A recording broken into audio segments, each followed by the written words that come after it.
people who have a big mission in the world, stories to share, and are really on fire for their passions and helping people.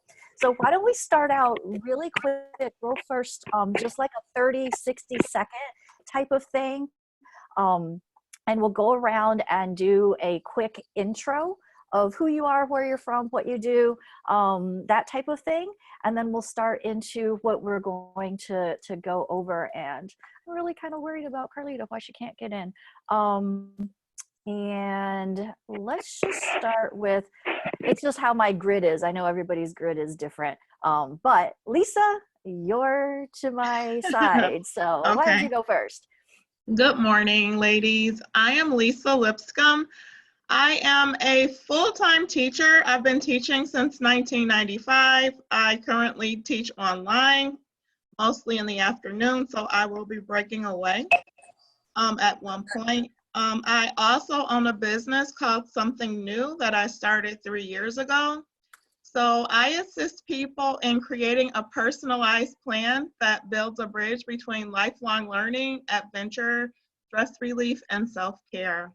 I was a member of the She Hive. I was a key holder where I learned to work with a group of women that helped me build that business and put me in front of an audience of people who were interested. I was also the facilitator of the Badass Ladies Supper Club. We did not have supper. We would meet and have bucket list adventures. So that led to me creating a 50 before 50 challenge. So in my 49th year of life, I completed 50 new things and kind of documented it, ended up giving a talk about it in Ann Arbor, Michigan. And I am somewhere in the middle of pandemic and building a business and teaching.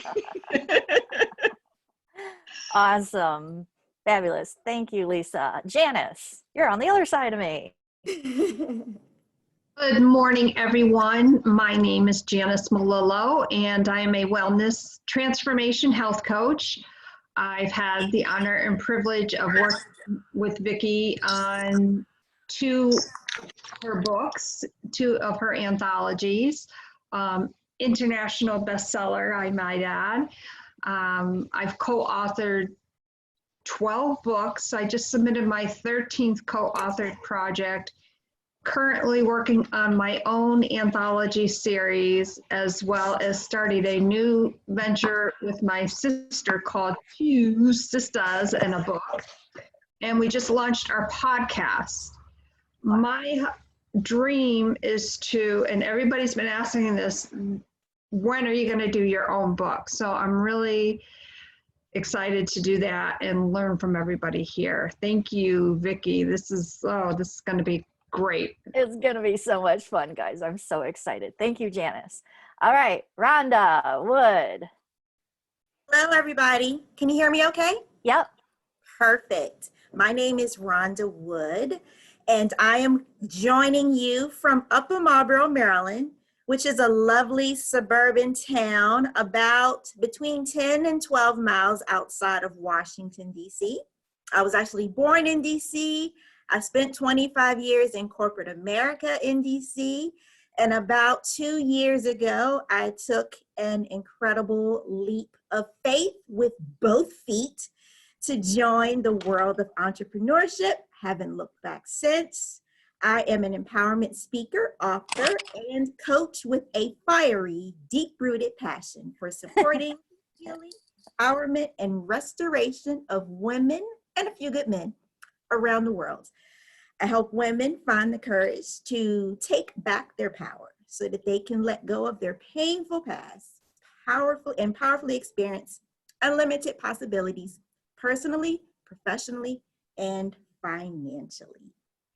Awesome. And I love the sassy attitude today. Thank you. Thank you so much, Vickie. I want to add that too. Thank you so much for this. Putting this together. I'm so excited. I can't wait. It's going to be so much fun. It's going to be amazing. All right. Novelette, my dear, you are up next. Good morning. Good morning. I am Novelette Bowen, and I resided in the state of New Jersey, and I am a servant leader all my life. I've worked in different fields of human services and with youths, and 13 years ago, I decided and I chose to become a foster mom because some of the experiences in my life and knowing how it affects children and wanting to know more and wanting to give back and make an impact and create change. So I chose to become a foster mom, working on my thesis, and that was a project that I worked on. I From that I founded a nonprofit. I was speaking to someone the other day. She's doing some grant research and writing some grant proposal for me. And I said, I've been struggling. And she says, no, you're preparing for harvest.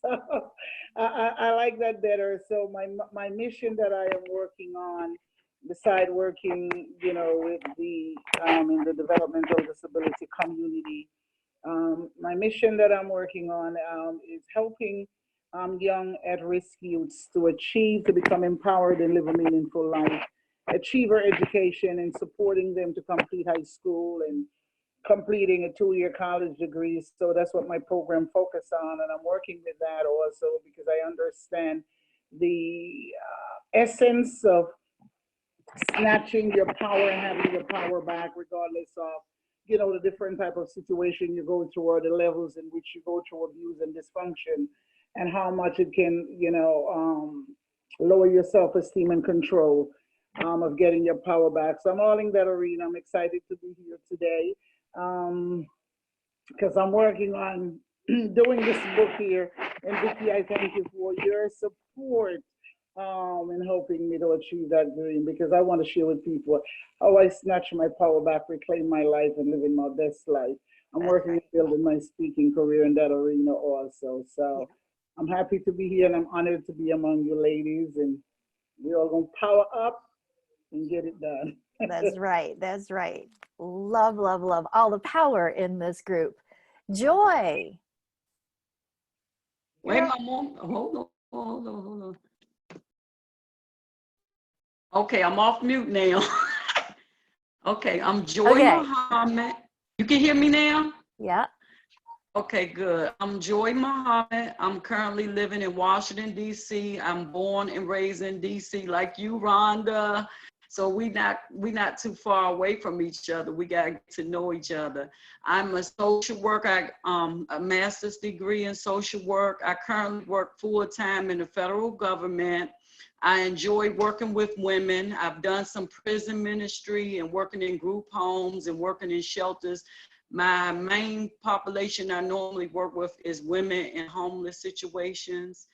So my goal is to start my own business within a year, my own social work business, and help women in crisis and women that's lost who they really are, and help them regain who they are and believing in themselves and believing in helping them with self-esteem issues. Awesome. That's a little bit about me. Oh, amazing. Thank you. Thank you. All right, Monica. Good morning, everyone. Good morning. Hi, I'm so happy to be here today. So I am in Arizona. So all my life I've been liking the adventures, and now I'm here looking for to reach one of my dreams, that is writing my book. And I think that this is something that it comes since a long time ago, since I was very, very young. But today I have actually couple goals that I need to reach, that it's completing my book. And I'm pretty sure that I'm in good hands and that we are gonna get a lot from here. Mm-hmm. So my next goal is to become a speaker and a life coach. I like to help my community to empower themselves and to help them to reach their dreams.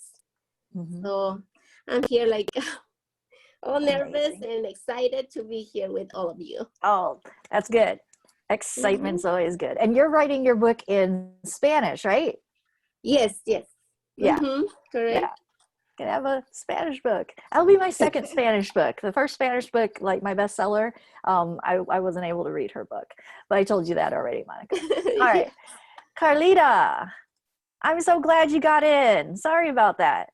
No, it's okay. I think it was all me. I had old laptop issues, so now I'm talking to you all through my tablet, and then I can use the laptop to see the materials. So, Oh, good. hi everyone. I didn't since I wasn't here at the very beginning, I don't know exactly what Vickie asked We're just everybody to doing share.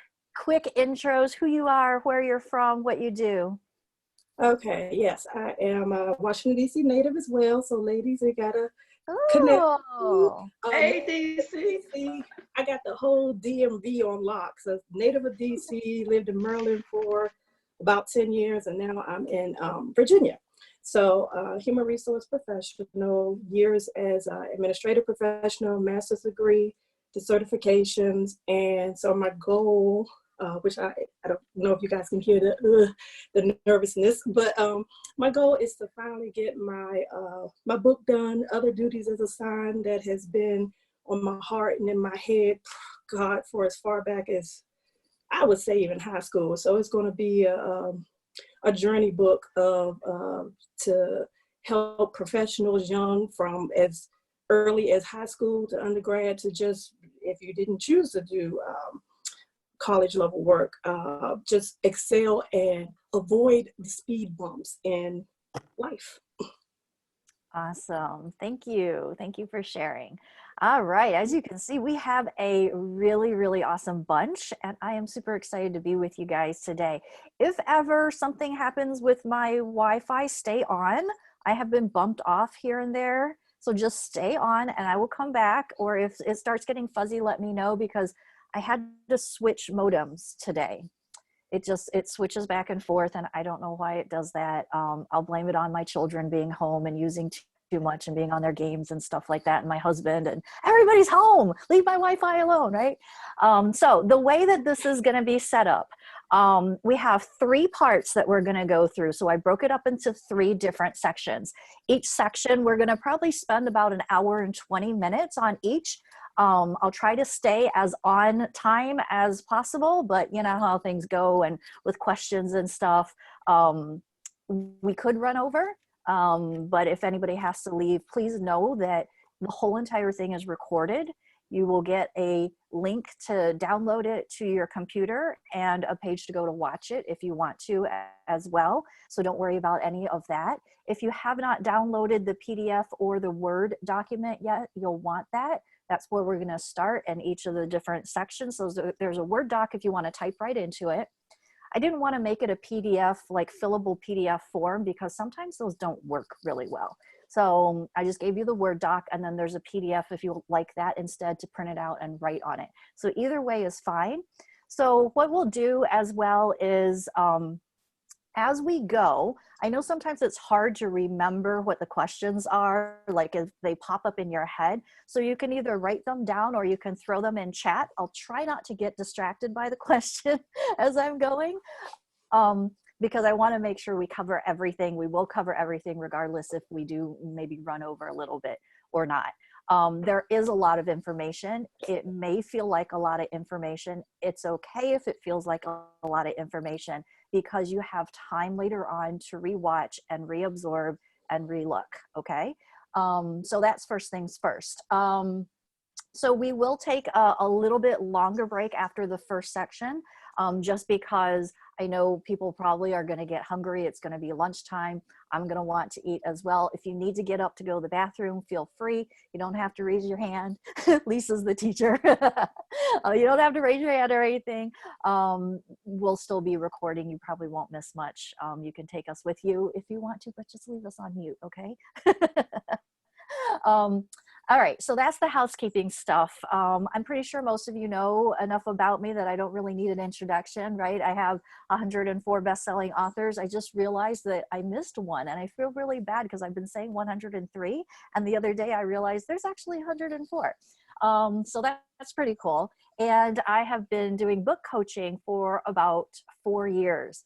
And part of the journey to becoming a book coach was just realizing how much our voices need to be heard and how much our stories matter and how we can really make an impact in the world by just sharing what we've gone through and how we got out of it. I mean, if you listen to everybody's background and what they do and why they're so passionate about it, you can just hear the voices, right? How energetic everybody gets about things and how sold out you guys are. So I'm really excited to have you guys here as a group. One of the things that I know that a lot of people think when they write books that like it has to be long, it has to be hard. If it's going to be anything worthwhile, it's got to be blah, blah, blah. So one of the things I want to ask you to do right off the bat is just throw out all the previous ideas you had about how writing your book was going to go. There are a lot of people out there who will tell you things and they've never written a book. You know, they'll tell you crazy things, give you advice, and they haven't done it themselves, you know.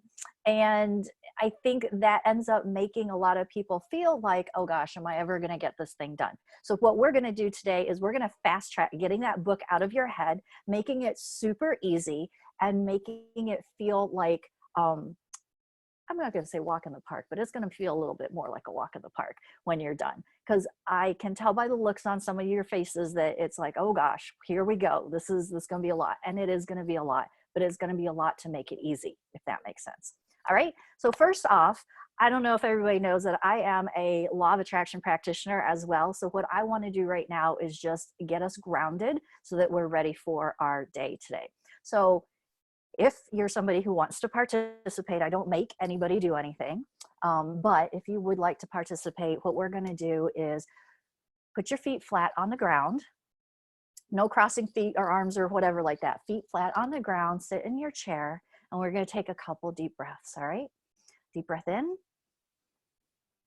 and out. Another one, in and out. One last one, in and out. What I want to do right now for you is have you think about when you're done with your book. So you're done with your book. This is the day that you're done writing your entire book. You've actually got it to the point where you have that book in your hands. So feel that book in your hands. What does it feel like? How do you feel inside? Are you excited? Are you happy? How do you feel? And then flip the pages. Visualize flipping those pages. And the new ink, it's always a great smell, I'm telling you. Like when you flip the pages of your book and you feel the breeze go over your face and you smell the new paper and the ink and you look at the book and you're thinking, wow, I did it.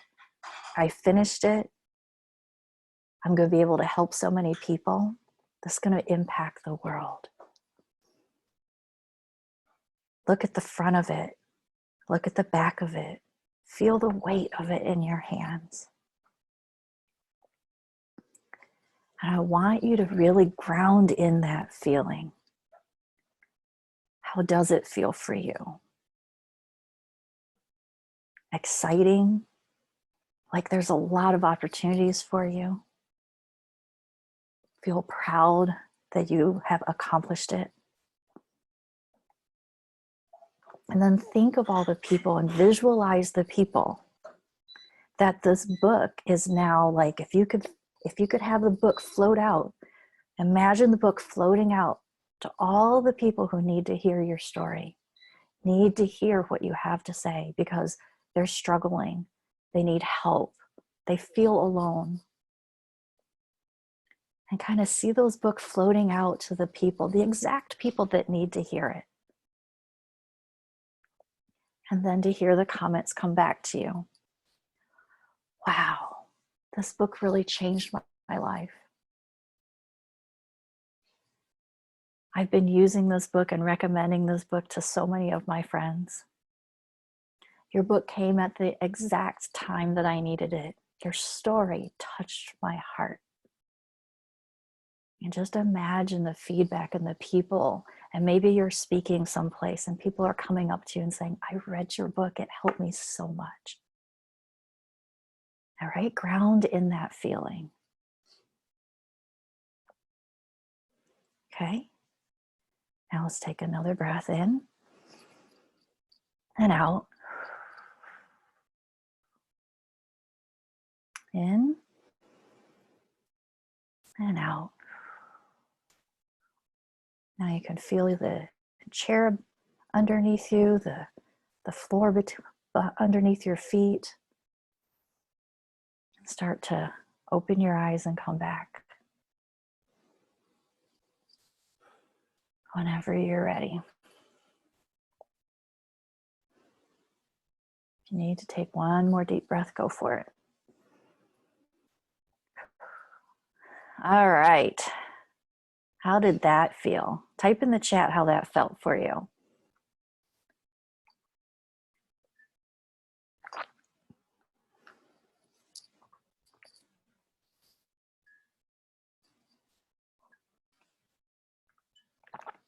Oh, got the chills, Janice.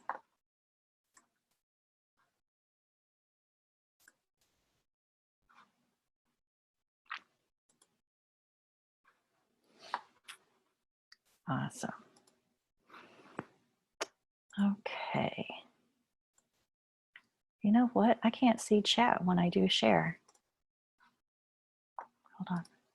I want to see the chat.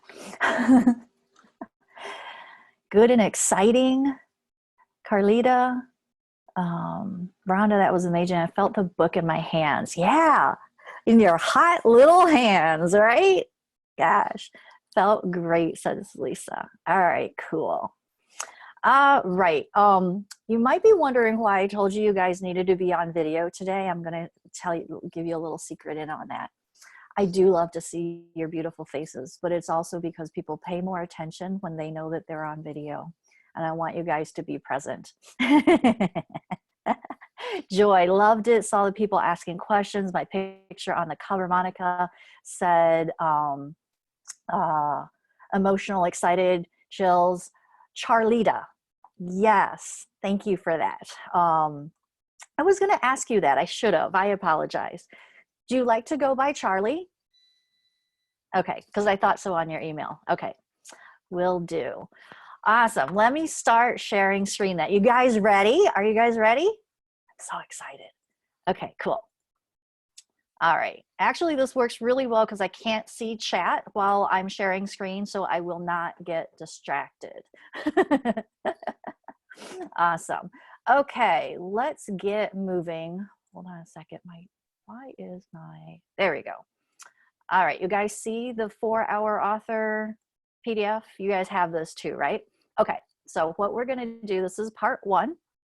And I wanna start out with a little bit of an overview about the truth on making money from your book. Most people think that making money from your book means you're going to go out and sell a bazillion copies. You're going to be as famous as J.K. Rowling and James Patterson, and that's how you make a lot of money off of books. Now, that's probably true for most of the fiction writers. Those were fiction writer examples. And there is a misconception, I think, in the business world that part of how you make a lot of money by writing your book is by selling the book. And it's really not that much about selling the book as it is using the book to leverage your opportunities and to be able to use it to turn readers into clients. So I say that all the time. You want to write a book that turns readers into clients overnight, so that when you wake up in the morning, you have built-in appointments, you have people signing up for your programs, and you don't have to do a whole lot once it's all set up to keep that consistency going. So something I talk about a lot is my FAME formula for legendary impact. So most of the time when people think about books, they think about their book as the project, right? The book is a big deal. I've got so much to do with this book. The book is the project, but really the book is only part of the project. And if you look at this stool, then you'll kind of understand a little bit better. The book is a main piece, but it has to be supported by these other legs. If you don't have all the legs of supporting your book, then your book either flops over or your book is just a standalone book. And then you're stuck with definitely trying to think, oh, how do I sell more books, when that's really not the name of the game when you're in business, right? So let's go through these different legs one by one. So the following, this leg, is where you learn to grow your following before, during, and after you write your book, making people aware and getting people to buy and be excited to buy your book, right? You want to be building this up while you're writing it so that when you're done writing it, you already have people wanting to buy it, right? Because a lot of people do that. Okay, let me write the book. I write that book in a vacuum. And then once it's done, let me go and market it and tell people that I did it. Now you're kind of elongating your timeline, right? And if we're in business and we're using this book to grow business, then we want to use that book as soon as possible. I tell you what, that when my clients in my Easy Writer program and in my Impact Now program, when they start putting out social media posts about their books, they get clients before the book is even done.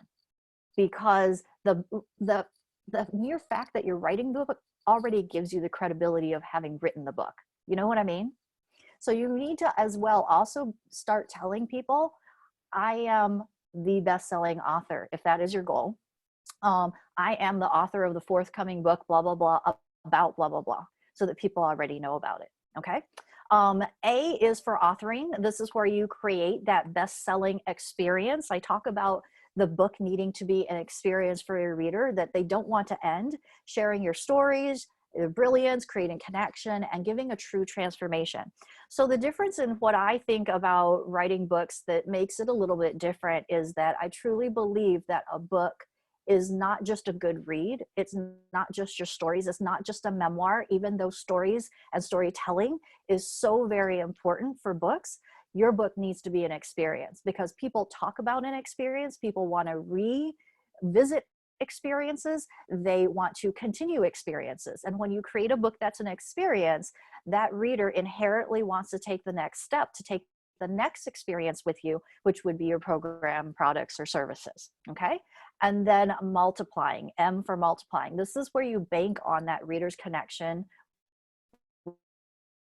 You continue that experience like I was through your products and services. This is the money multiplier, where you can turn your book into a course, where you might create a book funnel and create that consistency of people coming into your pipeline, right? So that's how you multiply that author experience, okay?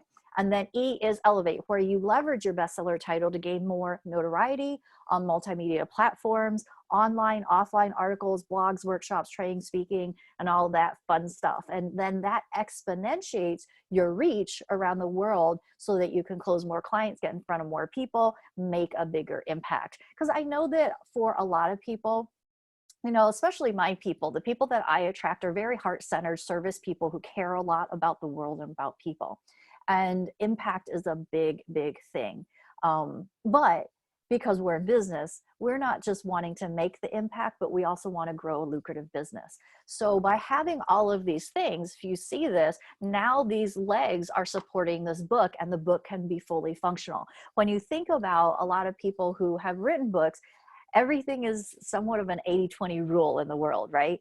Probably 80% of authors are out there, or maybe even more, are not really monetizing and leveraging their books correctly. That's why you'll hear people say, oh yeah, I wrote my book and it really didn't do much for me. Well, what did you do with it? And they'll probably tell you nothing. They didn't know what to do with it because they didn't have these legs, and they didn't know what writing a book really meant for their business. They thought, somebody told me, it seemed like a good idea. It's been a dream for a long time. Let me write this book, get it out there. And they need to really ask that now what question before the book is done. Okay, so that's what we want to make sure that we're doing here today. All right, now the 5 S's of an impactful book. So now let's talk about A, the authoring, because that is what today is about. Most of everything we're talking about today is that A piece of that FAME formula, because if you don't have the book, you can't market it and you can't leverage it and you can't do anything else that I share. You have to have the book because that's the tool, right? And in order to create that book that's an experience, you want to have the 5 S's of an impactful book. So S is for structure. You want to make sure the book is structured in a way that is going to flow, have meaning, and make sure that the reader continues to turn pages, right? So the structure we'll get into a little bit more detail a little bit later, but the structure is important because you want it to make sense. I think this is one of the things that so many people come to me and they're like, yeah, well, I'm not really sure how to put the thing together. I've got all these thoughts that I'm not sure that it will flow and have meaning. And it has to do with the structure. And there is a definite way that is going to help to make things more transformational for your reader than not. And like I said, we'll get into that in a little more detail, but the structure is really important. There's a structure for the book and there is structure for the chapters. And then the stories. There are 2 main stories you want to make sure that you have inside your book. One is your why story, and we're going to go through a formula for that in a little bit as well. We'll do that in part 2, but your why story is really important. If you haven't listened to Simon Sinek, go find the video where he talks about starting with why. And it's important because people buy your why. They don't buy your products and services. They don't care that much about it, but when they can get behind and really connect with your why, they are going to love you more and want to deal with you over somebody else. And they will deal with you over somebody else who is, and I've got air quotes, but I know you can't really see me, more famous or more well-known than you because of your story, right? The second type of story that you need to have in there are the ones that you layer with your teachings that may not be as hard-hitting or as a big deal in your life. They can be like little random stories here and there. They can be, you know, things that are just going to support whatever you're sharing so that it hits home the teaching that you're sharing with people a little bit better. And again, we'll go through a little bit more about the stories in part 2. The third part that you need to make sure that you have is your sizzle. And you all have it, so don't even write in the comments, I don't know what my sizzle is, okay? Because you all have sizzle. Your sizzle is that thing that sets you apart from other people. It's the process that you take people through. It's the step-by-step. It's the what you learned. Like if you go back to the why story, what you learned is that sizzle. And it might seem like it's similar to somebody else's, but what I really suggest that people do with their sizzle is name it. So like my 5 S's, that's a sizzle of mine because it's mine, right? Nobody else has it. If they do, they stole it from me and I'll have to get at them. But you know, that's mine. Now it feels more unique. And now you guys probably feel like, oh, I'm getting something different from her that I wouldn't get someplace else. My FAME formula for legendary impact is mine as well, right? You don't go someplace else to get that. And again, uniqueness. And so really with your sizzle, and it took me a long time to get here. I got to tell you guys that probably for a good 3 years, I was like, yeah, I need a name. I need a name. Yeah, I know I need a name. And I procrastinated and I didn't make a name. Oh my gosh, it's so much easier to talk about stuff when you have a name. Instead of, I have these 7 steps, or I have these 5 steps, or here are blah, blah, blah. It's just so much easier when you have a name, and it becomes like more exciting to talk about as well, because it's like, hey, I own this thing now, right? So your sizzle is that step-by-step process or transformation that you're sharing with people, but you want to name it something. Now, don't worry if you don't have a name for it now. Don't worry about it if you don't have a name like halfway through your book. I swear it will come to you one day, but definitely by the time you get to the end of your book, you want to have the sizzle. But don't let this keep you stuck, okay? The name of your sizzle, don't let it be like, oh, I don't have a sizzle, I can't do the book. No, that's not how it is. Write it down and then you can change it, revamp it, or whatever, okay? Seeding. All right, this is the exciting part, but this is also the part that people are like cringing about so often. Seating is the piece that's going to turn your reader into a client. Please, please, please, please do not leave out seating because you're afraid to be salesy. Okay? Because a lot of people will say, I don't want my book to sound like a long sales page. Correct. You do not want your book to sound like a long sales page. Seating done right helps the reader have more information, ground in their transformation, and it doesn't interrupt the flow of the book. Seating done wrong is a jolt inside the story that makes people go, oh, she's selling me something. You see what the difference is? When you share from that place of this is also going to help you and it's part of the story, it doesn't feel icky. But if all of a sudden in your book you're talking about let's say you're talking about a client case study, and then you go, oh, and here's a link to sign up. Now that's going to sound like a big jolt to them. What you want to do is create and share that story about your client in a way that shares the thing that they were in, right? So I have clients that are in Easy Writer, which is my signature program that helps people get to bestseller. So I'll share about the stories of them getting to bestseller and casually mention what program they were in, and then people go, oh. And I've had people tell me that, you know, sometimes during speeches, like you do the same thing, whether you're speaking or writing your book, you want to seed all the time. Social media posts, emails, every time you talk to people, you are seeding. And you get really good at seeding, it's just slick. I don't mean slick like tricky, I just mean like it just rolls off your tongue and doesn't sound like you're being pushy about stuff. And I know somebody who, like, she was on stage, kept talking about this thing, and she was just sharing things about different people and how they had succeeded in XYZ. And afterwards, because she was not allowed, and you'll find this a lot when you speak, you're not allowed to promote your stuff, right? So you got to find a different way, and seating is the way. She had so many people come up after her and say, you know that story about Linda? I want in that program. Whatever program she was in, I want to be in it. And not all the time. You don't always have to mention the program either. People will just be like, I need that program, whatever that program is. I don't care what name it is. I just need it. So when you do the seeding, you want to make sure it continues the flow of whatever you're writing. Okay. And then S is the shortcuts. We will get to some shortcuts a little bit later on as well. This is not necessarily the stuff that you're putting inside the book, but it's a way that helps you to write and craft that book faster. You'll probably be amazed at some of the things that you already have out there that you could be using to create content or insert more stories, teaching, or whatever inside your book. And again, we'll go through that in a little bit. Okay, so that is the 5 S's. All right, for some legal stuff, just so you know, I'm not a lawyer. These are given as examples. Please consult your lawyer with any questions or specifics. I'm not equipped to give legal advice.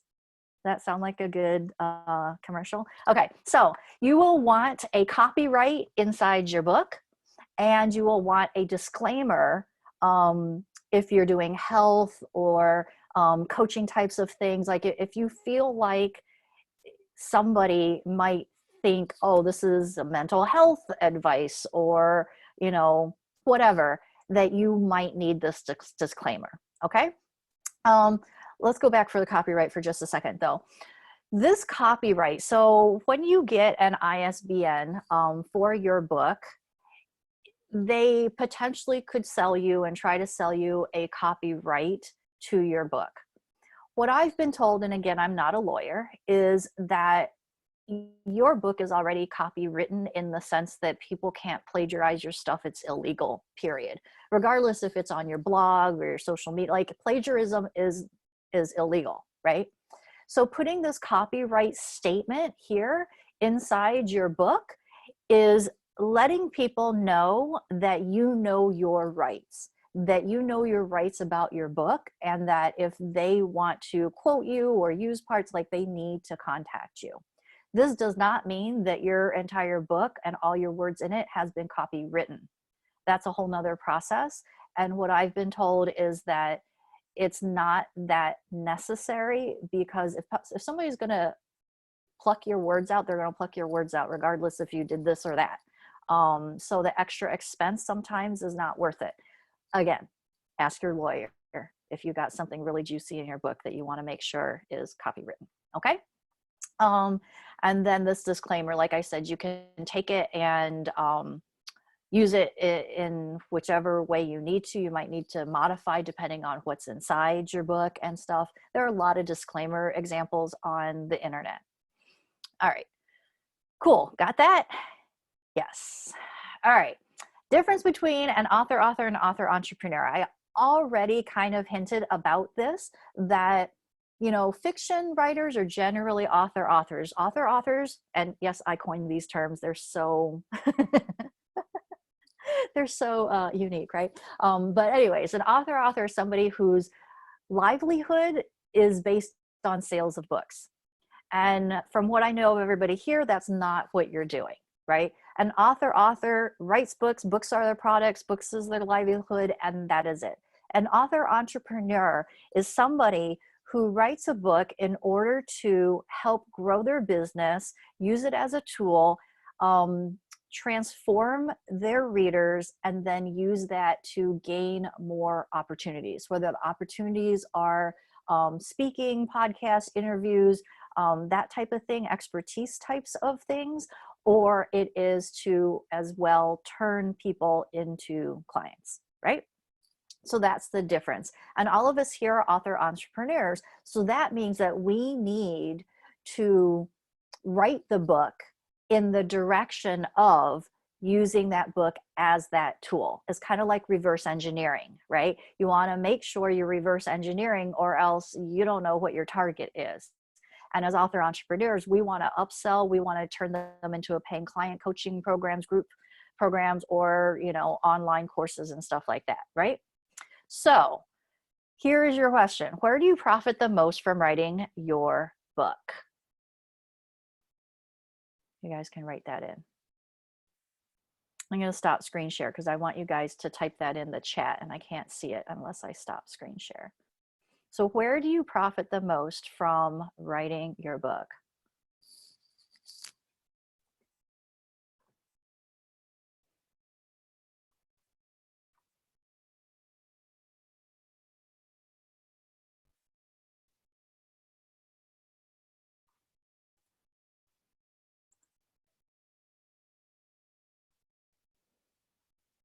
Charlie, set your thingy to everyone on the top. Lisa says exposure. Janice says helping and gaining clients exposure. Joyce says helping others. Lisa says people learn who I am and what I'm offering. Yep. Charlie says clients and organizations. Yep. So you're going to profit the most from getting people to buy stuff from you. Short end of the story. Rhonda says the opportunities that come about as a result of the book, speaking engagements and conversations with clients. Yep. And the speaking engagement thing is really great because when you have a book, I got to share this example because it's so cool. One of my clients, she wrote a book and she got booked to speak in Alaska, and they were going to fly her out to Alaska, but they didn't want to pay her full speaker fee. She says, okay, that's all right. Do you have swag that you have a budget for? Yep, we do. So they bought her book to put in the swag bag for every single person attending that event. So she said, my book is, and I don't remember, $20 on Amazon. I'll sell it to you for 15, right? It costs her $3 to print it and have it shipped, maybe $4 to have it shipped.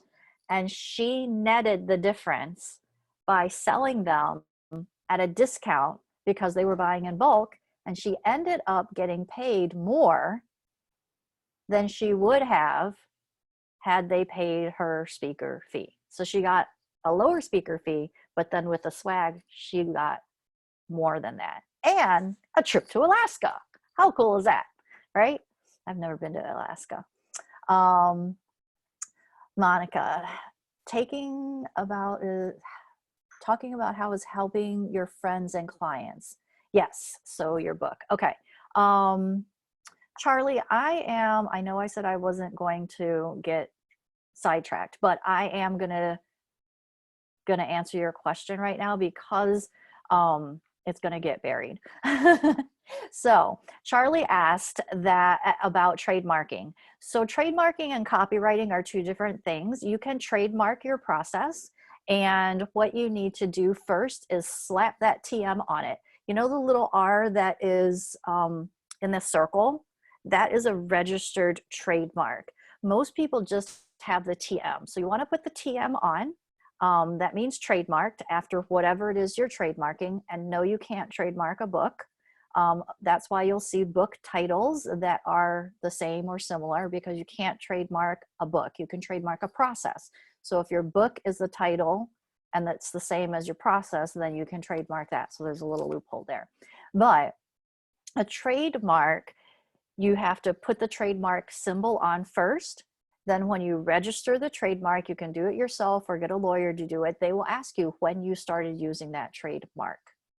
So you want to start using it before you register it. A lot of people don't even go to the registered part, but what the trademark does is it helps you to make sure other people aren't using your same words. So example, when I first started out, I decided I was going to be a visibility coach because what I do is help people be more visible, right?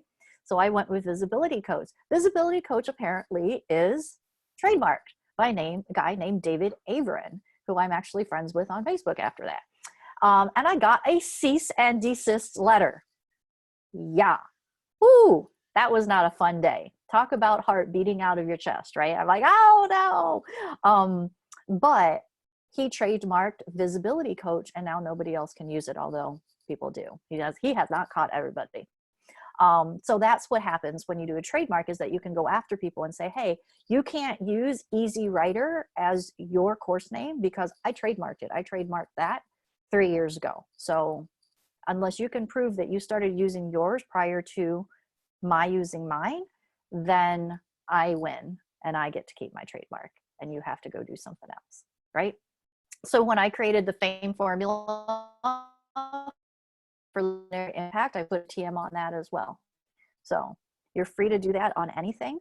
And then, like I said, if you want to get it registered, then you have to go through the registration process and potentially get a lawyer. Okay. Can you ask about swag even if they pay the speaker fee? Of course, always ask. The more you can get, the better, right? All right, cool. Let's talk about picking your topic. Now, I should probably ask, does everybody have a clear topic they want to pick pretty much? No. I see yeses and I see no's, shaking heads back and forth, yes and no. Okay, cool. So the easiest way to talk about and think about picking your topic is, what is the thing that you want to be known for? What is the signature program that you want people to take that next step? So if your book is the, let's call it the entry way to them getting to know you, right? And that's step one. What is step two that you want them to take? So for example, my Easy Writer book, hold on a second. My Easy Writer book, oh, I'm not even on camera, so you can't even see this. I'm trying to share something that you can't see. My Easy Writer book is actually named after my Easy Writer program, which ironically, I did the program first and then the book. But the book still, when people read it, I want them to then join the Easy Writer program. So does that make sense?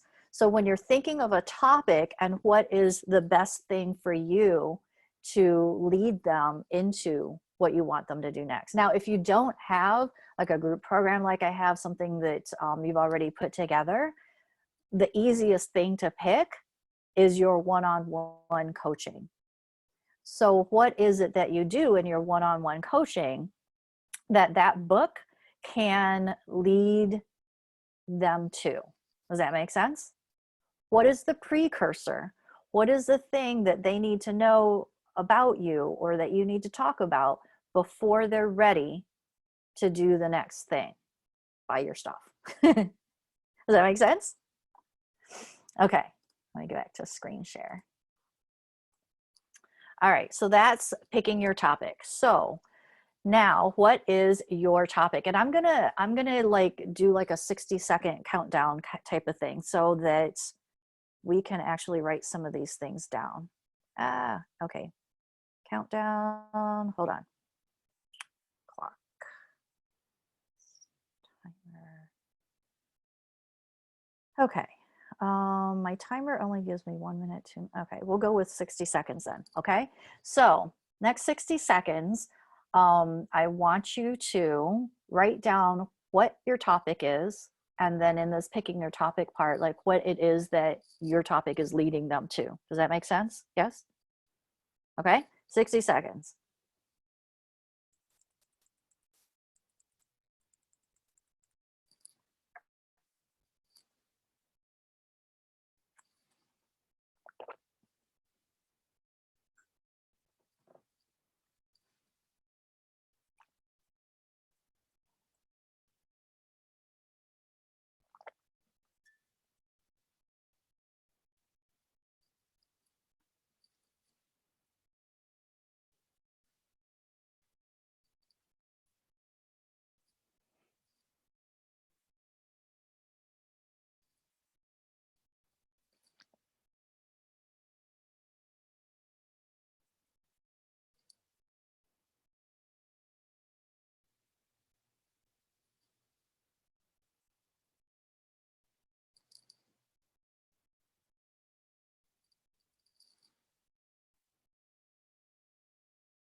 All right, 60 seconds is up. You guys got that?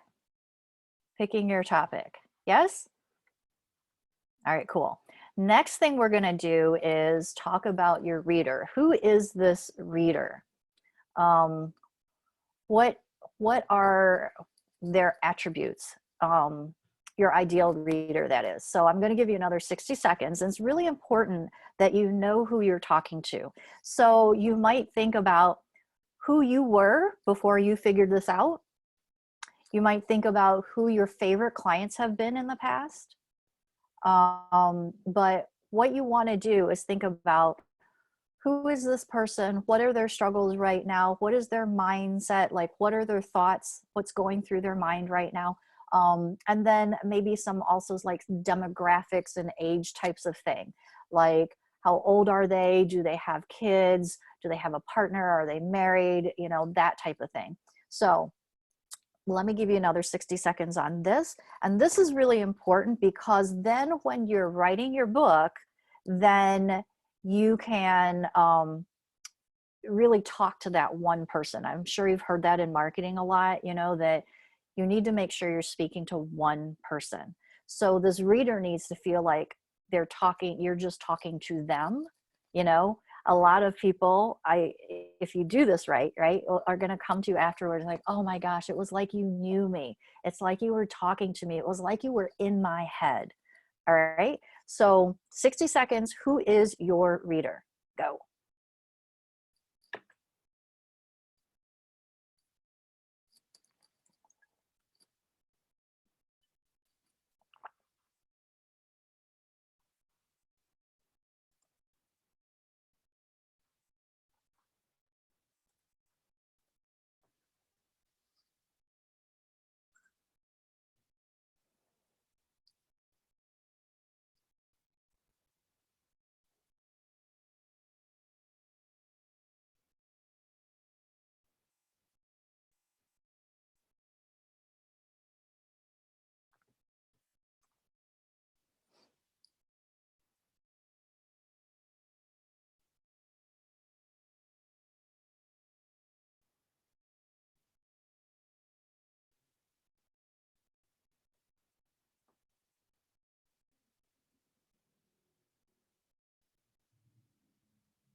All right, got that?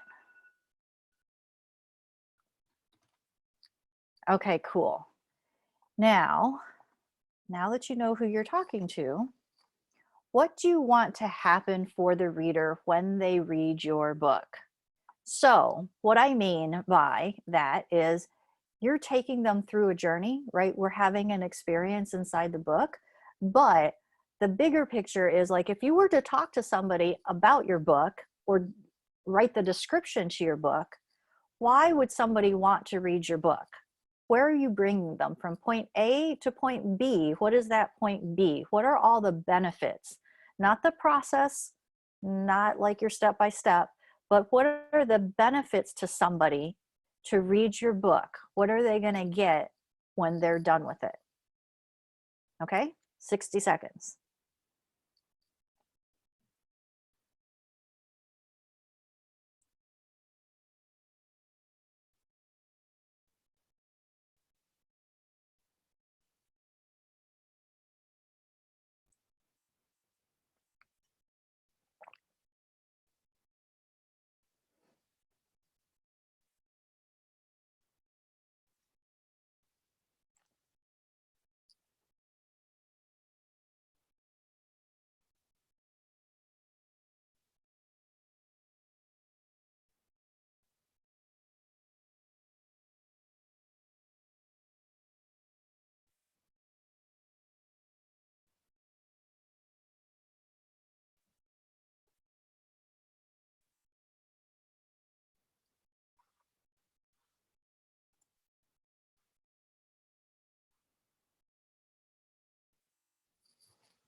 Okay, 60 seconds up. Now, I know that some of you guys are still writing and stuff.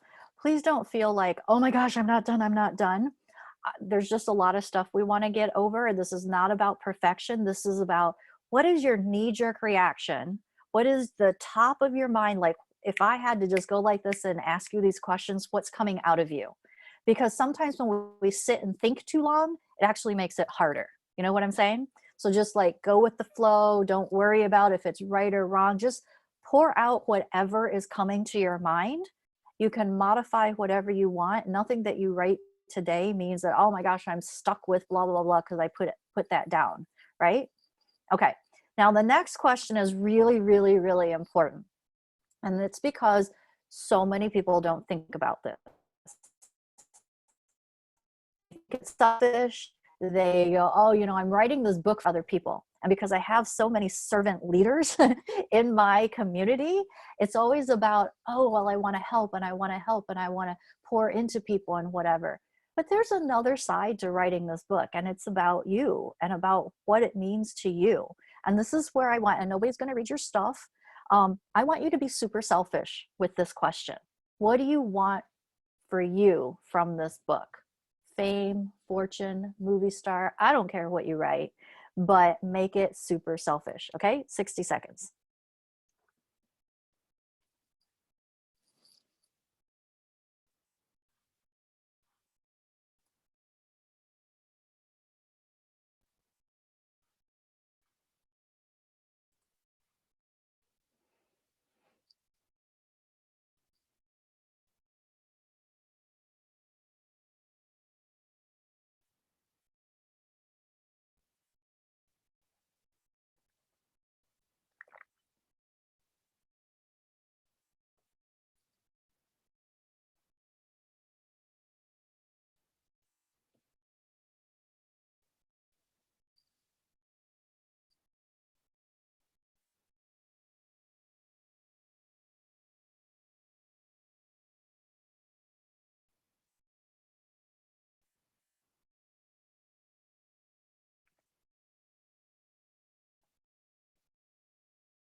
All right, cool.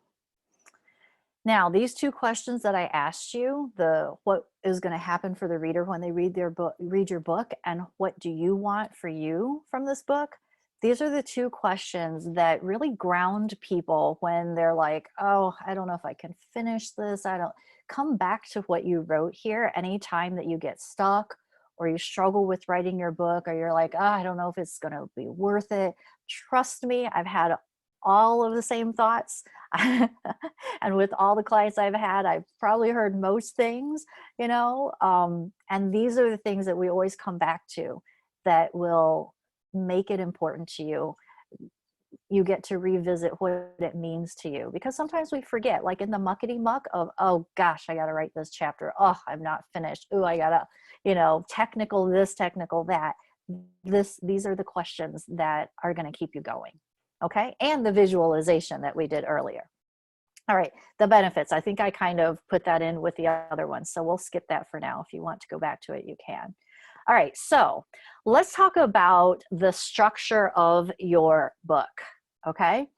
So some people might have a step-by-step process that they take somebody through, you know, that sizzle that we were talking about. And some people might have a, here are the different concepts that you need to get to from point A to point B. And there's not necessarily a order that people have to go to, right? So some people are going to have, this is a definite order. And then some people are going to have, here are the concepts that we need to make sure you know and are aware of and can get through and are good at in order to get from point A to point B. Does that make sense?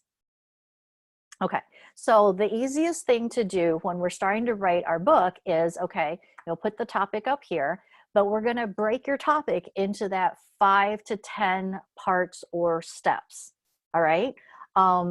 And even if you don't have that many steps, it's okay, because a lot of times you'll have something in the intro, something that leads up to it or whatever. So even if your process is only 3 steps, it's okay. We're going to break it up and then you'll see how that all flows. And as well, here's something that sometimes people are scared about, is that Amazon short read books are actually a really great thing. If you haven't heard of that and you don't know what that is, an Amazon short read book is a book that can be consumed in 2 hours or less. And what's really cool about those is that we're so busy these days. You know, people just don't have time for big, thick books all the time. They want to get in, get what they need, and finish, right? And that's probably why so many people will start a book and not finish it, right? But we want people to finish our book. So having something that is consumable, even if it's 4 hours long, is something that makes it more desirable, easier to read, and people are going to be really impressed and happy that, like, people are happy when they finish a book. You know that? People beat themselves up for not finishing a book. Have you ever done that? Where it's like, oh yeah, I got to 3 chapters of that. It's a really good book. I just never finished. And you feel bad about it, right? We somewhere in ourselves feel bad because we didn't finish. And when you have a book that somebody is able to consume, they're a lot happier. And that's also why sometimes I tell people, if you have multiple things you want to talk about, it may be that you have a series of books inside you that is a series of short reads, which is a cool thing to have as well, because wouldn't it be neat if you had a set of 5 books that you could sell, right? Or a set of 3 on your genius, on your brilliance with your sizzle in it. Like, that's pretty cool. I don't have as many authors who have done that, but I have a few that are working on things like that. So don't worry about how many steps or parts your book has, how short it might be, how long. Okay, we have a few tricks on that as well. You know, if you're as old as I am, where we learned to type on an actual typewriter, and we had purple, what was that? It's the, oh gosh, what do you call that? When you had to stick it in the typewriter and you had 2 pieces of paper, and then it made a duplicate for you. And our duplicate was always purple and it smelled a certain way. Yeah. So anyways, if you're like me and you've been all the way back there, you'll know that there are ways to make your book feel like it's a little bigger than it actually is. Just saying, right? So don't worry about that. You can have like a smaller book. There's 5x8s. You can mess with the margins and the spacing and the fonts and stuff like that as well. Okay, so all that lead up to say, we're going to break up your topic into 5 to 10 parts or steps. All right, so I will give you 2 minutes on this one, put your topic on the top and then your steps, okay?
Okie dokie. I know 60 seconds and 2 minutes flies by fast when you're on that side. And then when you're on this side sipping tea, it's a little different. All right, cool. You guys got that? Good? All right. Or do you need like 30 seconds more?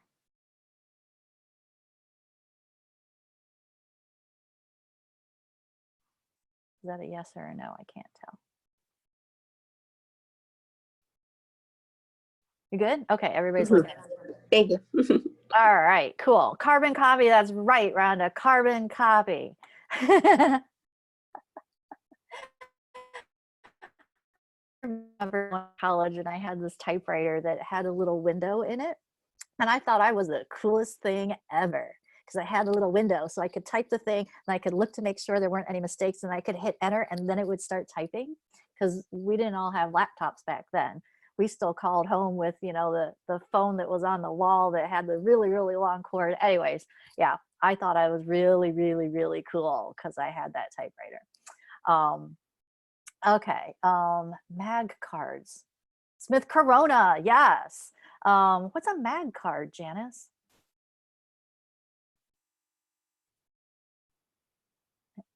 So the mag card is where you would type on a typewriter, and it was this electronic slip of, it wasn't paper, but it was this electronic flimsy thing.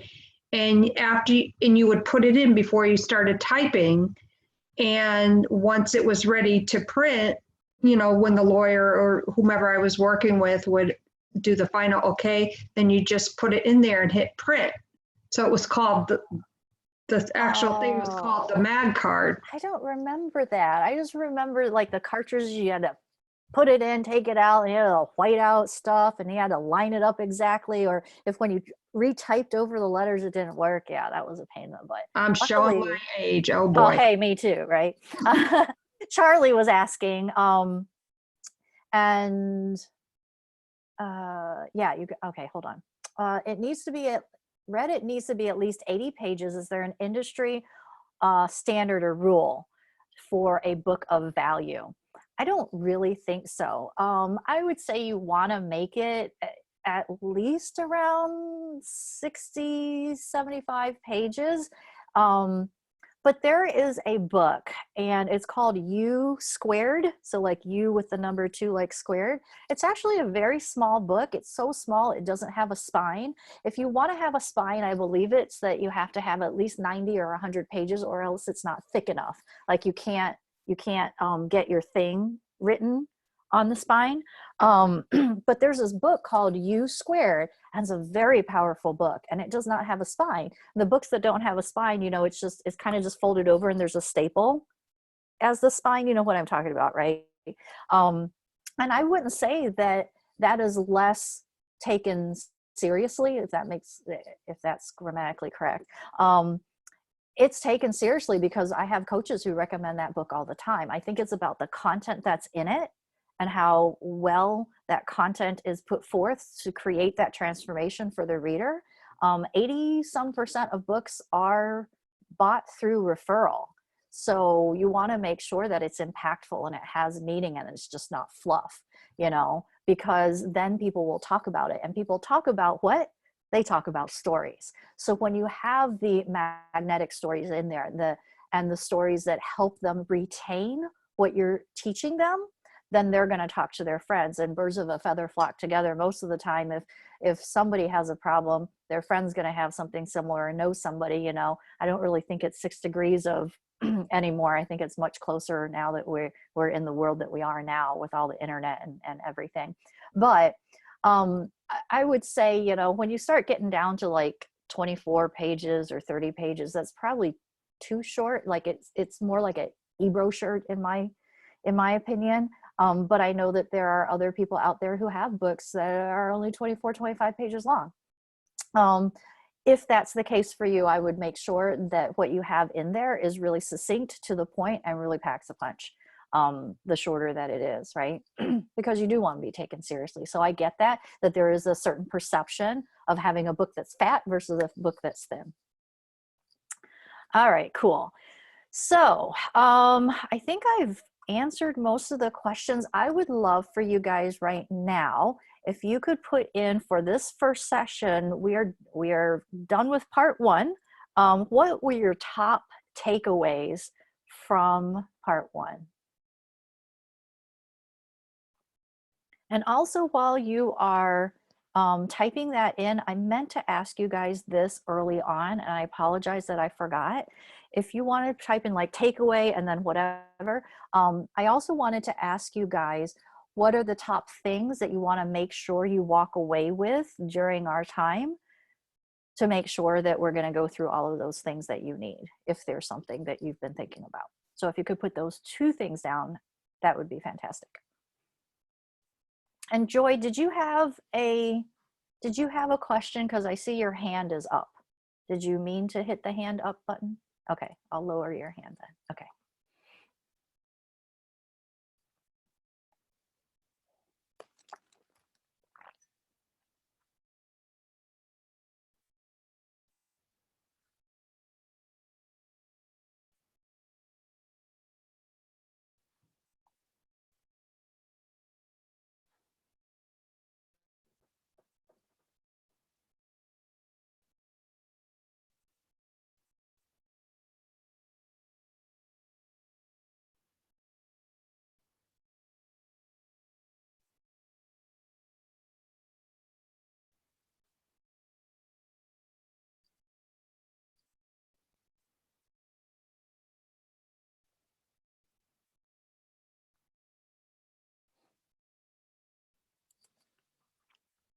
Awesome. I'm going to start reading these. Okay. Joy says, your takeaway from part 1, I now know how to get started. Yay! Janice, not as overwhelming as I am making it out to be, which is why I've not written my own yet. So doable, super excited. Yay, yay, yay, yay. And how to be effective to sell my book, to create new clients and win people to my book. Yes, I mean, that is what we need, right? Because in order to make the book, here's my air quotes, worth it, you know, it has to do something for you. It has to bring back something for you, or else you're just writing it for kicks. You might be thinking, and I think this is a mistake people make. They think, oh, if I write it and nothing happens, at least I wrote it for the world and it's going to help people. let's get real with each other here. Is that really what you want? That is a consolation prize, right? We want to not just impact people, but we also want it to help us to grow our businesses. And there's nothing wrong with that. That's why on that one question, I was like, you need to be super selfish. I want you to be as selfish as possible. Don't need to share it with anybody. But if you want your book to be made into a movie so that you can be a famous movie star and travel the world, do it, man. Like, go for it, right? And don't apologize that that's what you want. Sometimes we take the consolation prize just because we think we have to. Right, I don't think, oh goodness, there's a lot of takeaways. Thank you guys. Rhonda says, I feel like I'm super duper clear on what my book is about, who it's for, and what my readers are going to get out of me. Yeah, baby. Lisa, take away fame and the book structure up to 10 steps. Charlie, identify and define one reader to reach is one.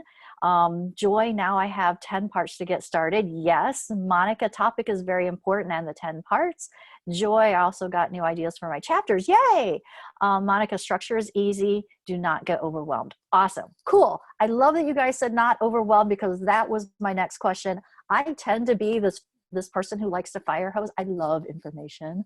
I love all that stuff. And I want this to feel like it's something that's doable, because if it doesn't feel like that, once we're done, you guys are not going to go do it. And the goal is that once we're done, you guys have everything so you can fast track getting this book out of your head so that you can write it in the next week or however you want to portion it out. And again, we'll go over that in a little bit. Okay. Fantastic. So anything that you want to make sure we cover, make sure you put that in the chat as well. We're going to take a 10-minute break. I'm going to leave this running, but I'm going to stop the recording for our 10 minutes because, you know, we don't need to record 10 minutes for nothing. So we will be back at 12:30. If you want to turn your videos off, you can. Lisa Lipscomb. Oh, you need to leave, don't you? Yes? No? Oh, I can't hear you. Not yet. I haven't been